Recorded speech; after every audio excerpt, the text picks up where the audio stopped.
El pasado 3 de noviembre, el presidente de Chile, Gabriel Boric, anunció un proyecto de ley para eliminar las llamadas administradoras de fondos de pensiones, las AFPs, que fueron creadas en 1981 durante la dictadura militar de Augusto Pinochet y que al paso de los años, en 2016, cuando se jubiló esta generación de trabajadores, no cumplieron con el objetivo de otorgar a millones de jubilados una pensión digna que no alcanzó ni el 30% de la panacea prometida.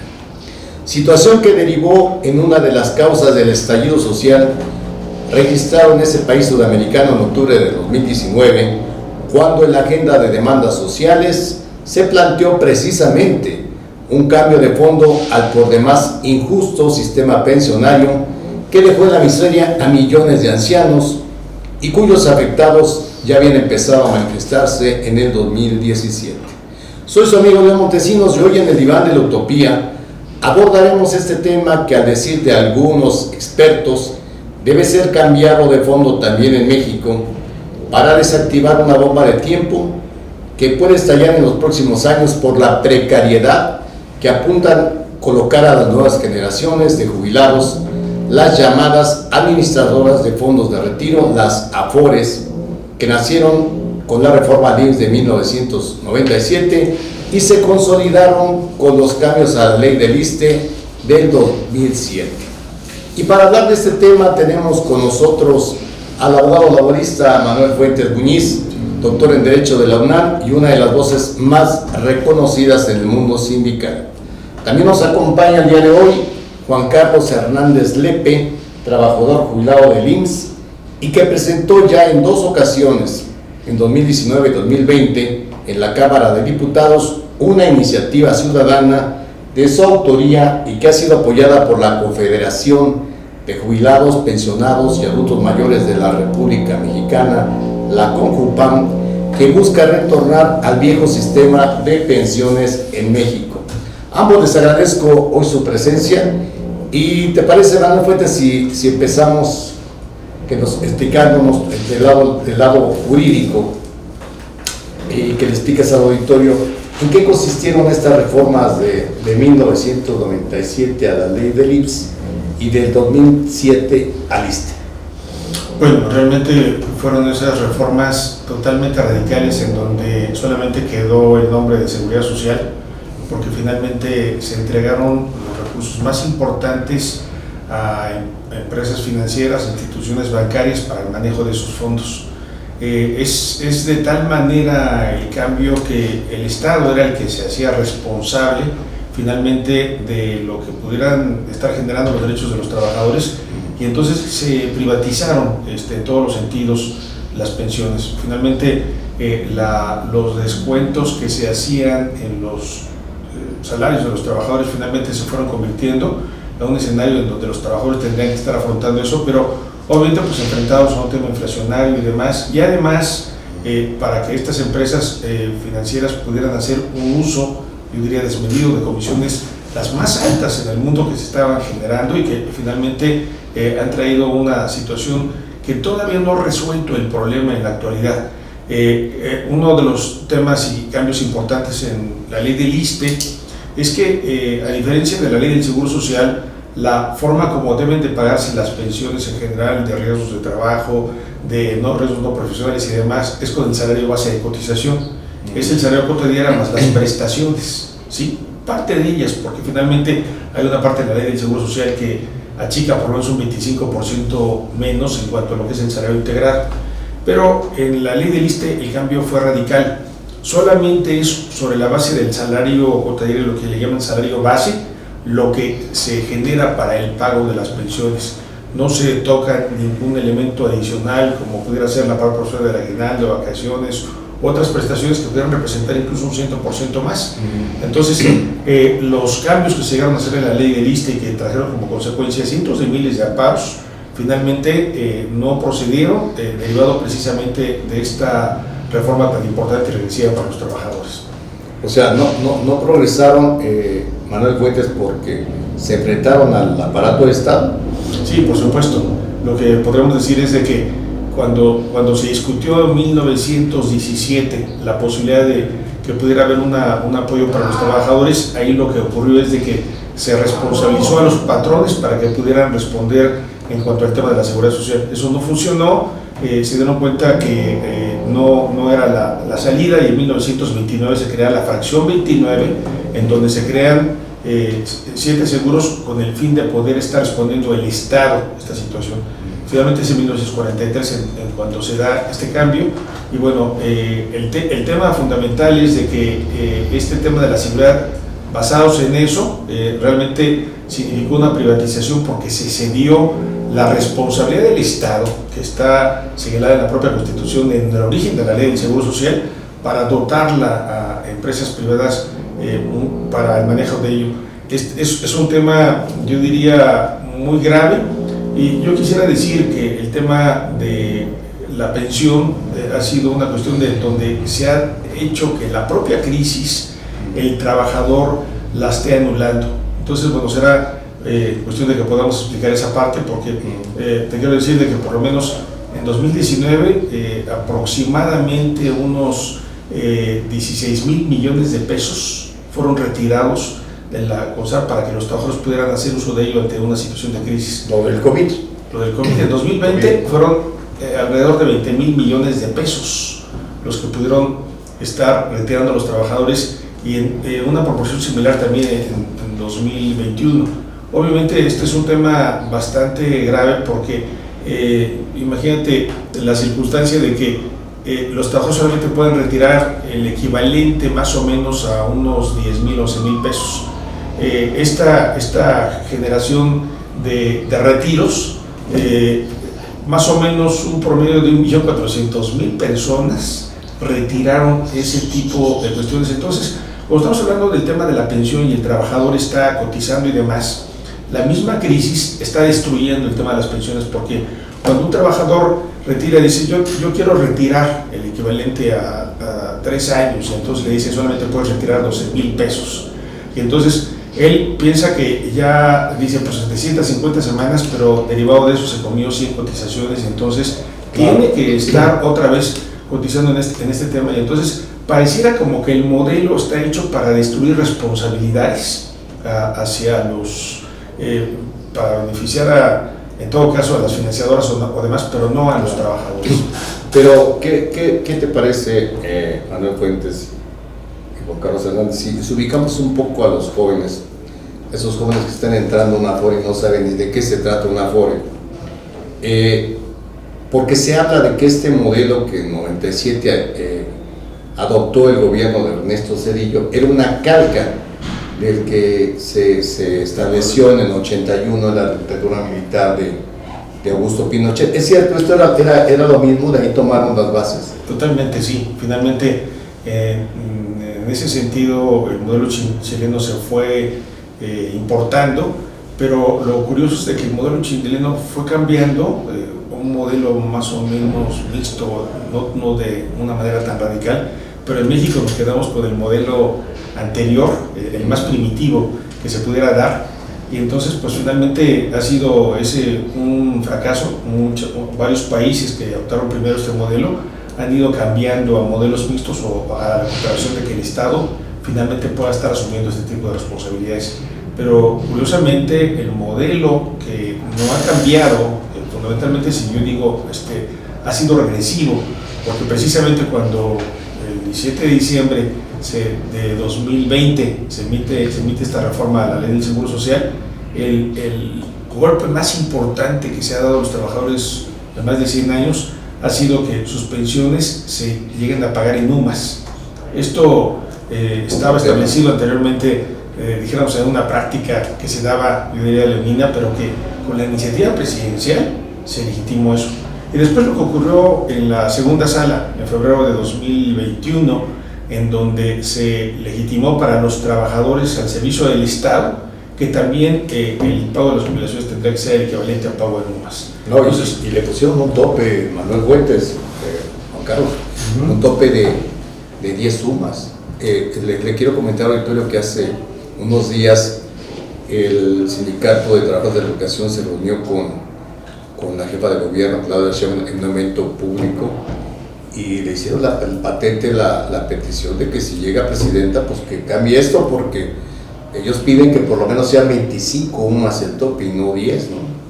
Es un problema delicado. Pero si me permiten, vamos a nuestro primer corte. A nuestro auditorio le recordamos nuestras redes sociales que están apareciendo en pantalla y los invitamos a suscribirse a nuestro canal de YouTube. Regresamos. Restaurante Río Deva. Cocina nacional e internacional. Disfrute además de su bar y selecta cava de vinos. Cada espacio, diseñado para esa cita especial o ese encuentro familiar o de amigos. Lo esperamos en Ignacio Ramírez 11, Colonia Tabacalera, a un costado del Monumento a la Revolución. Restaurante Río Deva. Ya estamos de regreso conversando sobre este trascendente asunto de las pensiones en México con el abogado laborista Manuel Fuentes y el impulsor de la ley Lete, Juan Carlos Hernández Lete. Pues, como ya nos explicaba el abogado Manuel Fuentes, pues sí, lo que se aplicó en 97, el modelo de 97 fue una calca a veces está mal hecha del sistema de pensiones de la dictadura militar de Chile, y ahora vienen las consecuencias porque Juan Carlos, en 2017 empezaron los problemas. Bueno, en 2016 que se jubiló la primera generación de estos trabajadores en Chile, pues de repente llegan y dicen, oiga, pues si el modelo decía que me iban a dar 90-70% de mi último salario, me están dando 30%, una verdaderas migajas. Y estos trabajadores ya pensionados empiezan a sumarse a un descontento social que deriva en una verdadera movilización, casi 1 millón de personas en 2019. ¿Esto que se espera en México, Juan Carlos? Lamentablemente sí. Y digo lamentablemente porque iniciábamos con la pregunta para los jóvenes. Bueno, yo quiero decirle para los jóvenes que no hay pensiones para los jóvenes. El sistema se llama Sistema de Ahorro para el Retiro. Su ahorro que tengan o que ustedes puedan obtener es el que van a tener para programar su retiro. Pero ya no es una pensión, ya es un sistema totalmente diferente. Entonces, nosotros por eso queremos revertir esto, porque está plasmado desde el convenio de 102 de 1952, firmado en México y también entrando en vigor en 1956. De ahí nace la seguridad y solidaridad social. O sea, la seguridad social no solo ampara las pensiones, ampara desde la cuna hasta la pensión, ¿no? Sin embargo, en este rubro, pues proyectaron que la gente tenía la esperanza de vida menor y que pues, se podía ir a los 60 años casi, no había que pagarle una pensión. Sin embargo, las cosas fueron cambiando y ahora tenemos ese problema, los de la ley 73 que están cubriendo esto, y son 3 funciones: es el salario base de cotización, que no es más que tu sueldo y tus prestaciones, porque nadie puede ganar menos de un salario mínimo, ¿sí? Aunque la ley diga salario mínimo, pero más prima dominical, vacaciones, etcétera, te lo suman para tu salario base de cotización. La edad, a los 60 años se llama cesantía y a los 65 años vejez. Entonces, de los 60 a los 65 años tienes que también tener ese requisito. Y por último, las semanas de cotización. En la ley del 73 se hablaba de 500 semanas como mínimo. Y se hablaba de 500 semanas porque los empleos formales en México no han sido constantes, ha habido una variación increíble. El mismo gobierno se ha situado de que el 60% de la población económicamente activa en México es informal. Entonces, no hay esa generación de empleo, no hay esa cotización, trabajan por su cuenta la gente, pero nadie les abre el camino de que inscríbete al Seguro Social para que vayas creando tus semanas de cotización, tus derechos, tu vigencia, y cuando tengas 65 años de edad tengas la oportunidad de tener una pensión que va a cubrir a tu familia y que te va a cubrir a ti. Pero creo que ese 2022 ya de acuerdo a los 25 años que se tenía programado de muy buena, muy buena. Pues ya estamos viendo que lo que nos está pasando en Chile, ¿no? Sí, mira, en el 95 se creó la ley, entró en vigor en el 97, el 1 de julio, Y ahí, en la exposición de motivos y todo, se decía que iba a haber una tasa de reemplazo, es decir, mínimo el 70% de lo que estabas en ese momento. Claro.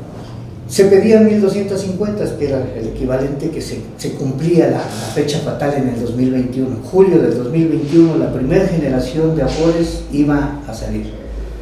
El INEGI, la estadística y el gobierno dijeron, ¿cuántos van a cubrir? Pues no tienen las semanas. ¿Qué va a pasar?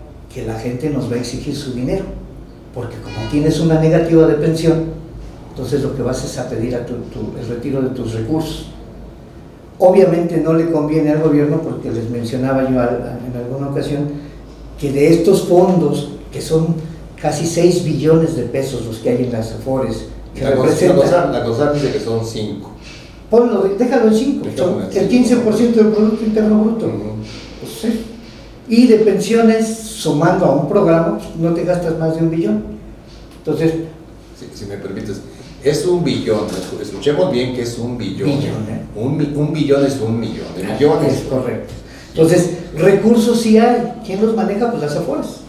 Entonces, esta gente que se tenía que retirar, ven que no se puede, y entonces sale la iniciativa y dice, vamos a bajarle a 750 semanas y le vamos a ir incrementando. ¿Qué es la iniciativa del presidente? La iniciativa del presidente, que la metió el 25 de septiembre del 2020, que se aprobó el 16 de diciembre y que entró en vigor el 1 de enero del 21.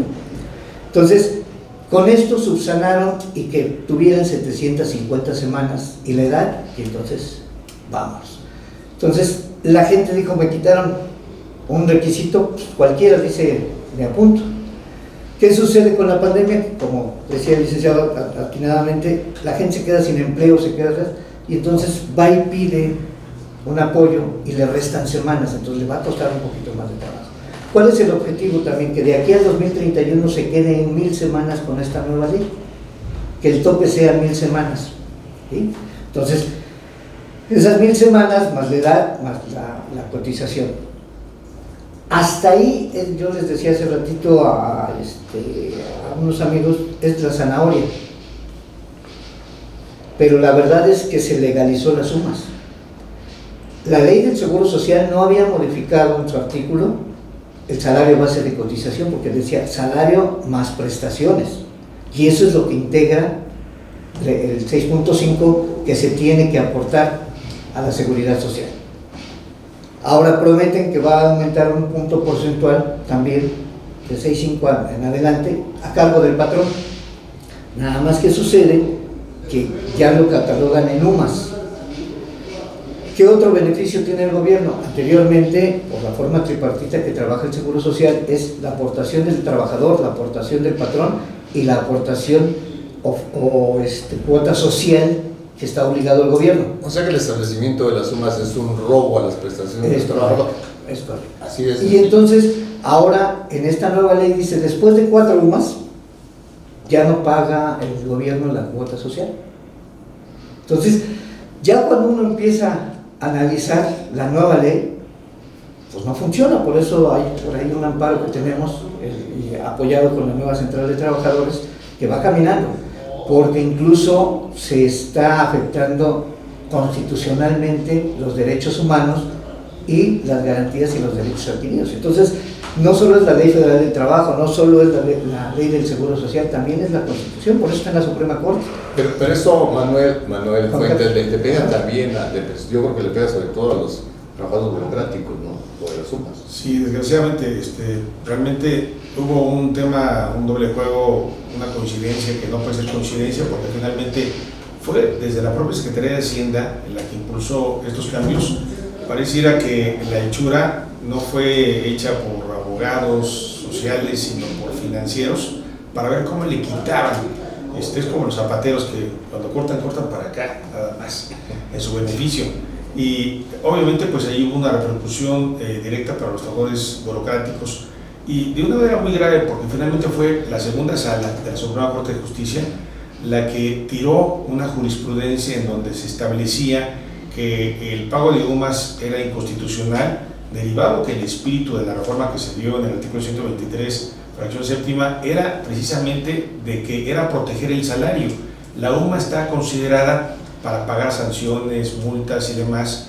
Y entonces, retomando una interpretación de un tribunal colegiado de materia civil que decía, no es que se debe de pagar en UMAS, y otra que estaba beneficiando a los trabajadores, la segunda sala determinó esto, y una de las razones que adujo es que no había capacidad del Estado para estar asumiendo esta responsabilidad. Yo me digo, ellos, ¿qué son? Finalmente tienen la obligación de estar acatando la Constitución. No son asesores de Hacienda. No son asesores de Hacienda, además, para poder tomar esta decisión. Y fíjate que lo más grave que ha ocurrido es que ahora el tema de las sumas se está planteando como una salida para el pago de los contratos colectivos de trabajo.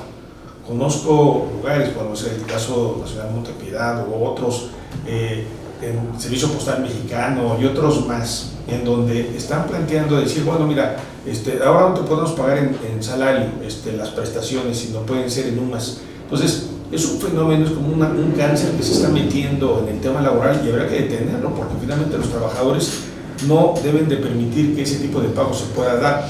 Si la UMA está en 96 pesos y el salario mínimo en 172.87, pues hay una diferencia muy importante, de 100 pesos sobre esta base. Entonces, el planteamiento que entendí que se le hizo en su momento a Claudia Sheinbaum para que en vez de los 10 salarios se plantearan a 25 UMAS, yo digo que debe de ser en salarios mínimos, porque la defensa es que a mí me retiran del salario y luego se convierte en UMA, y entonces digo, esta es una trampa, porque finalmente el origen es que debería de ser en un salario base de cotización, que son la suma de prestaciones. Entonces me parece que en este caso debe de ser una lucha de los trabajadores el de hacer a un lado el tema de las sumas, y debe de ser una responsabilidad del gobierno de estar protegiendo el derecho más importante de los trabajadores. ¿Cuál es el salario? ¿Cuál es, en efecto, la pensión que es cierto, estoy de acuerdo de que no se debe llamar pensión, porque ya es simplemente un tema de lo que resulte de la ganancia financiera de los bancos, y lo que sobre te lo doy a ti como supuestamente pensionado. Ya es un tema como de una caja de ahorro, pero mal hecha. Fíjate que, por ejemplo, un financiero dice, bueno, yo tengo aquí $1,000,000 de pesos y entonces voy a abrir una cuenta de ahorros, ¿y cuánto porcentaje me van a dar? No, pues que el 7%. Pero en cambio el pensionado no tiene una seguridad del porcentaje que se le pueda dar. Son inversiones que pueden estar a la pérdida, a la baja, además, y entonces uno no se explica por qué para los sectores con recursos si hay seguridad en cuanto al tema del porcentaje, dijéramos una seguridad, entre comillas, y no para los trabajadores. Invierten en situaciones en donde puede haber pérdidas y decir, pues lo siento mucho, no es responsabilidad mía, o fue un tema del mercado. Y entonces, las reformas que se tienen que llevar a cabo debe ser una protección, sobre todo que los recursos estos sean manejados por el Estado, pero bajo una cuestión de que no se puedan tocar esos recursos. Deben ser recursos debidamente blindados y con una supervisión ciudadana y demás para lograr que efectivamente realmente se pague un salario digno, una pensión digna para los trabajadores. Si me lo permiten, vamos a nuestro siguiente corte. A nuestros auditores los invitamos a ver esta cápsula informativa que estamos seguros será de su interés. Regresamos. Policías municipales, estatales, federales, peritos y agentes del Ministerio Público podrán ser reinstalados en sus áreas laborales. La Comisión de Puntos Constitucionales de la Cámara de Diputados aprobó una reforma para que ante un despido injustificado puedan ser reinstalados en sus cargos, pues dicha comisión considera inaceptable que se les niegue la reincorporación a su cargo cuando existe un déficit nacional de policías e investigadores.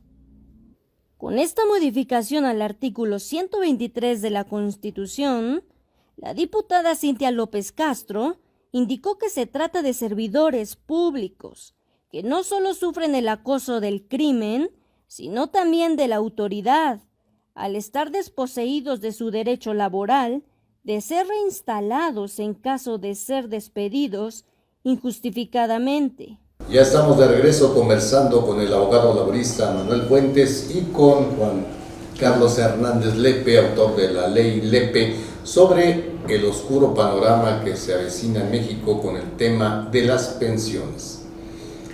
Le quiero comentar, auditorio, que de acuerdo a a datos de la CONSAR, de la Comisión Nacional del Sistema de Ahorro para el Retiro, en lo que va desde 2022 hasta el mes de septiembre, las AFORES reportaron minusvalías, o sea, pérdidas, oiga usted bien, por 473,795 millones de pesos.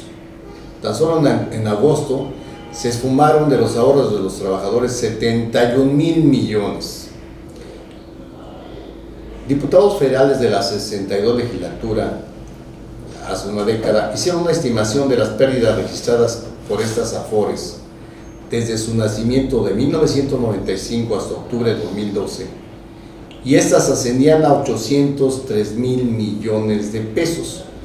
Pero, por el lado de las ganancias, las AFORES habían obtenido en el mismo periodo ganancias por 210,076 millones por el cobro de comisiones y utilidades por 70,711 millones.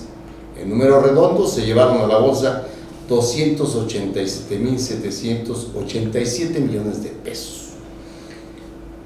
Hay cobros que las AFORES hacen de fijo, aporte o no el trabajador. Una de ellas es el 1% del monto ahorrado, y comisiones que oscilan entre el 5, 10 y 15%. Si consideramos que actualmente hay una bolsa, como decíamos, de 5 o 6 millones de billones de pesos, el cobro del 1% representaría para estas AFORES ganancias de 50,000 millones de pesos al año libres de cobro y paga. Ese es el porcentaje mínimo. Si hablamos del 10%, estamos hablando de que se llevan arriba de 500,000 millones de pesos sin sudar y sin arriesgar un solo centavo. Le pregunto a Manuel Fuentes por el lado jurídico. Parece que esto fue diseñado, como apuntabas, abogado, para hacer un plan donde unos pueden ganar mucho, otros pueden ganar muy poco y no pueden reclamar nada. Sí, realmente pareciera que los ladrones se pusieron de acuerdo, redactaron la ley, impulsaron la legislación y en efecto fue para ver cómo poder destruir la seguridad social. Y es un tema que planteaba que no hay manera de que los trabajadores puedan estar logrando una seguridad en cuanto a lo que se refiere al patrimonio más importante, que es el tema de la pensión, y que finalmente en 1997, 1 de julio de 1997, cuando se da este cambio tan radical, y después también se logró en el ámbito burocrático, no así en el sector militar, cabe señalar, y ahí ese es un tema de una protección importante. Realmente fue un tema muy complicado, y a mí me parece que sí es urgente revisar este tema, porque es un tema que sobre todo afecta a las personas que requieren de recursos, diríamos, mínimos para poder estar no solamente planteando sus necesidades inmediatas, sino realmente tener una vejez que pueda resolver problemas. La población está generando tantos problemas que puede haber más pensionados que trabajadores en activo. Realmente esta información que tenemos de que la mayor parte de la población está realizando un trabajo informal, pues ellos no tienen esa posibilidad, y en muchas ocasiones los pensionados cuando se convierten en eso, realmente en una situación en donde no les alcanza para vivir, cuando más del 60% de los pensionados está recibiendo el equivalente a un salario mínimo, no es suficiente para que puedan ellos estar sobreviviendo. Entonces, diríamos en conclusión, no hay una legislación real que proteja, se ha ido destruyendo la seguridad social, se ha logrado que las pensiones sean temas jugosos. Por eso cuando se discutió esta ley que entró en diciembre de 2020, uno de los aspectos más importantes que estuvieron señalando el sector financiero es que no se moviera el tema de quitar estas aseguradoras. Dijeron, bueno, en todo caso, veamos los promedios de Estados Unidos, veamos los promedios de Colombia, veamos los promedios de Chile, pero no nos quiten eso. Pero finalmente la esencia de la ganancia de estas empresas privadas, como lo estamos anotando, ha sido descomunal, ha sido el principal negocio, y bueno, finalmente me parece que la actitud de un gobierno que pueda estar siendo congruente requiere que efectivamente pueda haber reformas que puedan lograr que esta seguridad social pueda alcanzar el beneficio real para los trabajadores. Pero qué grave lo que nos comenta el abogado Manuel Fuentes, porque usted, trabajador, aporta esta AFORE y no sabe siquiera dónde invierte su dinero, cuánto está ganando y cuánto está perdiendo. Y es un llamado también a los diputados de todos los partidos, tanto senadores como diputados de la Cámara de San Lázaro, pues que hagan algo, porque el trabajador se encuentra indefenso ante estos tiburones financieros que, como estamos viendo, pues ya se echaron de dinero desde hace más de una década, y ahora pues el trabajador llega y dice, bueno, ¿y mi pensión? No, pues un salario mínimo, 2 salarios mínimos. Qué grave lo que está pasando. Les quiero preguntar, entonces, ¿consideran ustedes que la reforma a la ley de pensiones planteada por el gobierno de la 4T pues resultó un mejoral para un cáncer? Sí, es totalmente regresiva, y además solo algunos especialistas dicen que solo patearon el bote hacia adelante para que a ellos no les toque la explosión social de estos reclamos. Entonces, sí, nosotros en la iniciativa que se plantea estamos pidiendo que se equipare y se quiten estas diferencias entre Pemex, CFE, los burócratas, la ley del IMSS y otros empleados. ¿Por qué? Para el sector del Estado son 10 sumas, para el sector IMSS son 25 UMAS. Ya de entrada hay una discriminación. ¿Por qué no ponerla toda a 25? ¿Por qué no? Como dice el abogado, ¿por qué no rezarlo mejor al salario mínimo? Sí, por eso. Pero además que el tope sea 25, porque muchos investigadores y gente especializada con gran salario no se quiere pensionar porque lo van a regresar a 10 sumas. Entonces, si tú tienes un estilo de vida con 30,000 pesos por tus necesidades y te van a regresar a 25, pues como que no te conviene irte. No generas el espacio, no generas la creación de plazas, etcétera. O sea, es un todo. Pero esta ley agudiza por el momento estas situaciones y viola desde la Constitución, la ley del trabajo, la ley del seguro social, la ley del ISSSTE, la de derechos humanos, porque los derechos humanos son también importantes, y entonces estamos yendo en sentido contrario a lo que necesita un gobierno, ser responsable de la seguridad social. Es responsabilidad del gobierno, no de las instituciones financieras. Las instituciones financieras son felices jalando la lana, llevándosela. Y la otra más preocupante, la mayoría de estas afores son instituciones bancarias internacionales, que sus ganancias se van a su país. Correcto. Y las minusvalías nos las cargan a nosotros. Exacto. ¿Y por qué minusvalías? Porque bueno, se les ocurrió a la Afore X invertir en el aeropuerto que se iba a hacer en Texcoco y no se desarrolló. Entonces de todos modos se les tuvo que pagar lo que se tenía planteado. Ahí perdimos los trabajadores. Se le pagó a los empresarios. Por eso, ahí perdimos los trabajadores. Y con esa noticia nos llegaron, oye, ya perdiste tu dinero porque lo invertimos mal. En ICA, quebrada, también el pensionista invirtió y también le dijeron, discúlpanos, tuviste minusvalías porque ya. Caso muy concreto, mi esposa en medio año ha perdido cerca de 60,000 pesos en su ahorro. Qué grave, Manuel Fuentes, o sea, ¿quién le reclama? Las letras chiquitas son tramposas. Hay que cambiar eso. Sí, realmente el tema es, me parece que es el 1997 se ha convertido en el robo del siglo para los trabajadores.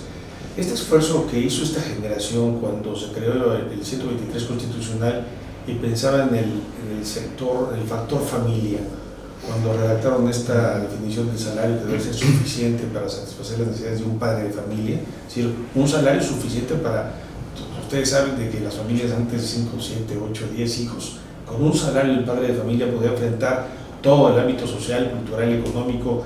Cuando se creó el Seguro Social dijo que el asegurado y su familia estaría protegida. Y ahora lo que ha ocurrido es un tema de individualizar este tema y además quitar de la responsabilidad del Estado, que es una obligación finalmente poder estar apoyando a este sector. Por eso me parece que es un tema de preocupación de los sindicatos, de los gobiernos, de los legisladores, pero sobre todo de la sociedad, de estar señalando de que un tema fundamental debe de ser que se rescate la seguridad social. Lo que dice nuestro amigo Juan Carlos es realmente impactante cuando dice, pues no se debería llamar pensión porque no es una pensión deriva de un derecho social. Y diría, pues en vez de un ahorro, yo diría desahorro, porque finalmente resulta de que yo lo tengo y no lo tengo, lo manejan otros terceros que yo no estoy autorizando y lo meten a donde sea. Y finalmente, ese tipo de ganancias, ¿a dónde van? ¿Qué tipo de negocios están haciendo? Porque finalmente, si son 60,000 millones o lo que se pueda estar invirtiendo y hay un decremento de una parte de ellos, ese recurso se va a un lado, claro, obviamente para beneficio de personas en lo particular. Y finalmente, bueno, son asaltos legales permitidos por la legislación y en perjuicio de los trabajadores. Y diría por último, finalmente lo que hay que plantear es de que no legitimemos el tema de las sumas en ningún concepto, ni en seguridad social, ni en temas laborales. Debe de ser erradicado, debe de expulsarse, porque finalmente ese cáncer que está dentro ya del espacio laboral, lo que está haciendo es retirando un resultado que debe ser favorable para los trabajadores y no desfavorable, pero de una proporción importante. No son 2 pesos, ahora la proporción de 96 millones de pesos es muchísima cantidad. Dinero. Pues si me lo permiten, vamos a nuestro último corte. Le recordamos a nuestro auditorio de Cananea TV seguirnos a través de nuestras redes sociales que están apareciendo en pantalla y suscribirse a nuestro canal de YouTube. Regresamos. ¿Usted ha sido víctima de explotación laboral, despido injustificado o intimidación? ¿Le han reducido el sueldo o lleva varias quincenas sin cobrar? ¿Sabe qué? Llegó la hora de no guardar silencio y denunciar su situación ante la lupa de Cananea Noticias. ¿Qué tal? Soy Carla Valderas y le invito a que juntos denunciemos aquí, en Barandilla Laboral, todas las arbitrariedades que usted como trabajador enfrenta. Recuerde, no está solo, porque aquí en Cananea TV, la lucha sigue. Estamos en el último segmento del programa del día de hoy del Diván de la Utopía. Como ustedes están escuchando, pues es un tema muy delicado, demasiado delicado por las implicaciones sociales que va a tener en el corto plazo para millones de trabajadores que están jubilando, y que de no modificarse el actual esquema de pensiones, pues estaremos viendo ejércitos de ancianos pobres. Les pregunto a los invitados del día de hoy, ¿qué diferencia hay entre el sistema anterior de pensiones del 97 y el sistema de pensiones que ahora que se impuso con Cedillo y ahora pues que se ratifica con la iniciativa del presidente? Manuel Juárez. Bueno, primero tendríamos que ver es que en efecto se obliga a estar cotizando sobre la base de un salario, y la principal regresión es que se paga al trabajador en UMAS, dijéramos el único que pudiera estar asegurando que pudiera recibir el equivalente a un salario mínimo, serían los que recibirían el salario mínimo general. Pero si ya tú recibes un salario superior a ese monto, entonces el prejuicio es de que ahora se estaría pagando de esa manera el pago en UMAS. Creo que ese es el tema más importante, yo diría, en cuanto a la afectación. Pero yo diría también otro problema, porque finalmente es un candado en donde hay trabajadores que están perdiendo el empleo a los 40 años, 45 años y demás. Entonces sigue existiendo el candado de los 60 años. Tienes que tener las 750 cotizaciones cuando se creó la ley, ahora 775, pero tienes que tener ese alcance de los 60 años. Es cierto que la ley dice que se puedan retirar los recursos anticipadamente, bueno, recibes una cantidad que finalmente no resulta, pero yo digo que uno de los aspectos que a mí me impactó mucho en esa reforma de 2017 es la posibilidad de que al trabajador se le entregó una especie de martillo para que él mismo destruya su pensión. Cuando antes había la posibilidad de que se pudiera retirar una vez al año y con un límite, ahora la propia ley permite que lo puedas retirar en cualquier momento. Entonces, dicen, las llaves las puedes poner y tú puedes estar quitando lo que sea necesario. Entonces, el trabajador lo que está haciendo, sin darse cuenta, es retirando la posibilidad de una jubilación. Entonces, es una forma perfecta, porque dice, no es el Estado, es el propio trabajador el que se está comiendo la pensión, y es un tema que debería estar prohibido. Debería de haber salidas, como el tema del seguro de desempleo u otras alternativas en donde efectivamente se pudiera proteger al trabajador y no llegar a una edad en la cual le diga, pues sabes que te has comido 10 años y tendrás que estar laborando en un empleo formal, subordinado, y donde a ver quién te emplea después de los 60 años. Entonces, obviamente, pues el trabajador lo que hace pues es estar perdiendo. ¿Cuántos trabajadores están falleciendo que no han alcanzado las cotizaciones correspondientes? Y entonces se deja de cubrir a los trabajadores la seguridad social y su familia, porque al perder el empleo, pues lo que trae como consecuencia es que son 8 semanas de protección y después ya no hay ninguna protección para la familia. Claro, y lo patético, Manuel Fuentes, Juan Carlos, que como ustedes dicen, hay multinacionales y grupos financieros que se han hinchado de dinero fácil, por así decirlo. ¿Tu opinión igual al respecto? Sí, coincidimos totalmente en que tú me pides, tú eres el Afore, tú me pides, institución, que yo aporte de mi salario más mis prestaciones en salario base de cotización. Y cuando yo voy a pedirte que ya me des mi dinero, me dices, te lo voy a dar en UMAS. ¿Qué crees? 172 contra 96.22, pues estamos hablando casi del 50%. Si lo vemos y lo platicamos normal, dicen son 100 pesos, no es nada. No, es un porcentaje. Cuando lo vemos ya en porcentaje, estás recibiendo, si antes no ibas a alcanzar la pensión del mínimo del 60%, ahora vas a alcanzar una del 40%. Si bien te va, si fuiste disciplinado, si tuviste la oportunidad de continuar en un trabajo, que no tuviste problemas, eso es lo que vas a recibir. Obviamente no te va a alcanzar. Entonces, sí está muy, me da tristeza decirlo, pero está muy amañado este sistema precisamente para que el único que pierde es el trabajador y la familia. Y se pierde la seguridad social. En conclusión, estamos hablando de que pues, el sistema de pensiones no funciona, no garantiza una vejez digna y lo más grave, que está siendo avalado por el gobierno. Sí, mira, recientemente se ha aprobado y está por publicarse una serie de reformas a la ley del Seguro Social para beneficiar a las trabajadoras del hogar. Hoy mismo el presidente estaba señalando este escenario y la crítica que se ha hecho es de que no se establecieron mecanismos de sanciones, de inspectores y demás. Y las trabajadoras del hogar, por ejemplo, el 98% de ellas no tienen un contrato de trabajo. Entonces son personas que laboran 10, 15, 20 años, entonces tienen un beneficio de la seguridad social, pero sus patrones no les dan contrato de trabajo y entonces si no hay supervisión, si no hay sanciones, pues mucho menos. Es decir, finalmente nos encontramos con un Estado que se ha alejado de la protección a los trabajadores para que realmente se respeten sus derechos. ¿Cuántos trabajadores en el propio gobierno, cuántos trabajadores en la propia iniciativa privada se les contrata por honorarios o de palabra o de manera mercantil? ¿Para qué efecto? Para que no coticen. Entonces puedes encontrarte en un centro de trabajo que veas obreros laborando y demás y dicen, ¿cómo estás laborando? ¿Qué tipo de contrato tienes? Pues de honorarios. Y entonces no están sujetos a las 8 horas, pueden estar laborando 9, 10 horas. Entonces vivimos un esclavismo moderno en donde no se está respetando a la persona, al ser humano, y se ve como un objeto. Entonces, tiene que haber una medida para que efectivamente el Estado realmente lleve a cabo una vigilancia adecuada, pero además haya leyes con sentido social, y no leyes que solamente beneficien a unos cuantos. Entonces, el reto, y se pudiera decir en conclusión, hemos ido para adelante en rescatar esto o vamos para atrás. Vamos para atrás, desgraciadamente, en aspectos como es el tema de la pensión, que ha dejado de tener esa función, sino un desahorro, un robo despoblado o hasta empoblado, como dicen, porque finalmente no hay una respuesta. Es a la vista de todos. Es a la vista de todos. Te asaltan y no hay nadie. El policía incluso dice, sigue robando, es legal, no hay problema. Y entonces eso no puede ser posible.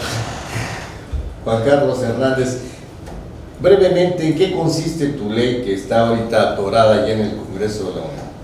Precisamente en rescatar la seguridad social, en sustituir a la CONSAR, que se supone que era el ente que iba a regular a las AFORES y a los trabajadores, por un Instituto Nacional de Pensiones, donde estuvieran los trabajadores representados. Otra es que se abriera el abanico, y no solo a los formales, sino a los informales, los independientes. En la actualidad tenemos jóvenes con Uber, con Uber Eats, diseño, trabajos por esto y lo otro, pero sin una seguridad social. Si a ese joven talentoso le dices, se abre el seguro social para que tengas una modalidad independiente para aportar para tu vejez, seguramente lo haría. Pero si tú mismo con la ley le cierras, no le permites, o la trabajadora doméstica tiene no uno, sino 2 o 3 patrones, no la asesoras de cómo debe de estar, pues obviamente le seguimos dando el empleo. Entonces, la ley del Seguro Social básicamente es lo que proponemos, es precisamente regresar al sistema solidario, que se haga una auditoría con responsabilidad, una vinculante, porque casualmente todos los gobiernos siempre te dicen que el dinero se esfumó de esas pensiones. Bueno, alguien se lo llevó y es un responsable. Y la omisión. Las minusvalías. Y la omisión es también un delito, ¿no? O sea, es un delito de omisión, o sea, estabas consciente y era tu responsabilidad. Tenemos también, por ejemplo, nosotros pagamos, cuando estamos vigentes, el impuesto sobre la renta. Se supone que cuando somos pensionados deriva de una prestación y aún así nos suman los aguinaldos y todas las prestaciones para quitarnos impuestos, cosa indebida que también es otro trámite que va por ahí. Entonces, la lucha es difícil, hay muchas organizaciones, todas estamos peleando algo, unos la UMA, otros las prestaciones, otros... Pero hay situaciones comunes como esta que decimos, hay que regresar al sistema solidario de reparto y además aprovechar esos fondos para darle un desarrollo regional, estatal o nacional en lo que nosotros como país necesitamos y no estar esperando solamente la inversión extranjera. Aquí la tenemos, démosle un uso y démosle un desarrollo por el trabajador. Las proposiciones empezaron a motivar un movimiento de masas como el que pasó en Chile para que volvieran a ver a los trabajadores. Sí. Si les parece, en un minuto, Manuel Fuentes, quiero que le envíes un mensaje a los jubilados y pensionados del país a través de nuestros micrófonos. Sí, pues realmente uno de los temas fundamentales es de que tanto para los trabajadores en activo como los pensionados, la lucha fundamental debe ser el rescate de esos derechos. Los derechos son históricos, son derechos irrenunciables y una de las tareas fundamentales es decir, bueno, es que el gobierno no hace, los diputados no lo hacen, pero las organizaciones de pensionados, de trabajadores, las organizaciones sindicales tienen que tener por objeto de ir más allá, de estar llevando a cabo ese rescate. No hay problema, nadie hace ninguna protesta y bueno, finalmente dicen gobiernos, dicen los financieros, pues todo el mundo está feliz, sigamos adelante con esto. Lo que queda es la realización y la conciencia. Ok. Juan Carlos. Sí, tratar de que no nos dividan, porque si dividas vencerás. Entonces ellos están tratando de que nos ataquemos por diferentes temas, cuando la realidad es rescatar la seguridad social. Nosotros comentamos que hicimos un amparo indirecto por esta ley que está en la Suprema Corte de Justicia y tuvimos la oportunidad con la asesoría legal del Sindicato Mexicano de Electricistas, del abogado, de uno que se llama Amigos Curi. Es decir, tú como trabajador firmas que también, porque te están lastimando en tus derechos, te adhieres a este amparo. Entonces, hay mecanismos, acerquémonos a las organizaciones sociales, hay organismos donde nos van a ayudar. Y lo más importante, lo más relevante que yo siempre digo, plantado en la mesa del comedor con los familiares, voltear y decir, ya no tienes pensión, ya no hay pensión. Qué grave. Hay que respetarlos. Así es. Pues auditorio de Cananea TV, es todo por hoy en esta emisión del Diván de Utopía. Pues el tema va a dar para más, esperemos que en breve fecha nos puedan acompañar nuestros invitados, porque hay muchas dudas que todavía debemos aclarar. Lo que decían, hay otro asunto relativamente grave, que es de dónde va a parar todo este dinero. Son billones y billones de pesos que pues no han ayudado al desarrollo nacional, como se dijo teóricamente hablando en los gobiernos neoliberales y en los que actualmente gobiernan este país. De mi parte es todo, soy su amigo León Montesinos y recuerde que aquí en Cananea TV la lucha sigue.